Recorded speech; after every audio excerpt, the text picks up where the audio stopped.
What does a budget stream setup look like in 2021? Let's find out. Hi, I'm Jordan from Johnny's Box.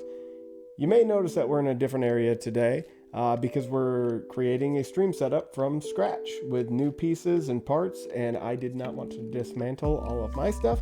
So we moved over here to our backup desk, and we're going to show you what we got. Now, this budget setup comes out just over $200 on Amazon. That includes camera, tripod, lights, HDMI converter for the camera, and a capture card as well. Now, this setup won't give you the quality of like a $5,000 setup or anything crazy like that, but it's a good way to get you going, and it has an upgrade path. First, for lights, we went with this set of newer lights.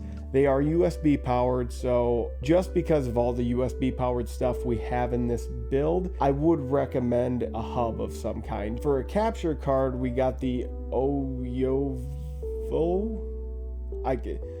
The box literally just said HDMI capture on it. We'll have links for all this stuff in the description, so you don't have to worry too much about what is the exact brand name. Just click the links and you'll be good to go. For the HDMI converter for the camera, we ended up going with a YCE HDMI video capture. For camera, we went with the V50X by Akaso. We've also done a video on that before, comparing it to a Sony a5100. It held up pretty well for a $100 camera. I think we ended up running it at 2K60 because if you do go down to the 1080 in the camera settings, it will crop it rather than downscale. Let the software and OBS downscale it. And then for a tripod, we went with a flexible unit from Ulanzi. It works really well, and what intrigued me was that not only does it work with standard camera mounts, it also like flips open and can hold your phone as well.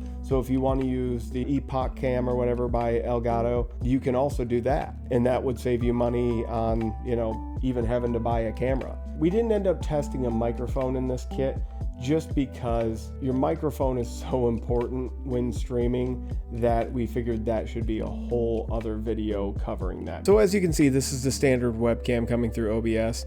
Extremely grainy, having a lot of issues with low light, even though I have two very harsh lights overexposing me. So this is just a baseline for what people are moving from, or what they should probably skip, to be honest. And if we go from this to our Akaso V50X, it's gonna look a lot more like.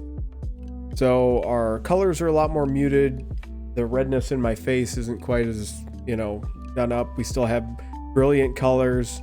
The green screen I'm just using to cover the mess behind here. So we have a lot more functionality. We got 60 frames a second. Our movement's a lot better, all that stuff. We do have a wider angle, so if you do have a room that you want to show off, unlike me right now, you can do that. From there, we go to the capture card. So here's the Akaso V50X with the vertical cam setup. I've got the rounded corners and the shadow in the back and everything, just, so it looks a lot like my standard setup. Just to give you an idea, a good comparison, which honestly, I think it looks really good. Now, the capture card, I believe it was under $30. It's not perfect. You're going to notice that it's not quite 60 frames per second on there. If you look really close, I honestly think it says that it is, but in my eyes, that is not as smooth as the monitor I'm actually playing on right here. So I honestly, and it's above 30, so I think it's probably around it might be like 48, because it's almost there. It's almost there. And the thing is, by the time you stream at 720, if you stream at 720 60 and after compression and everything, you probably can't even tell the difference. And if you can, it's $30. It still looks fine. I would watch somebody if their stream looked like this. The quality of this stream looks great. I'm hoping this video showcases what we were hoping it would, which is you can buy budget parts and have a beautiful looking stream.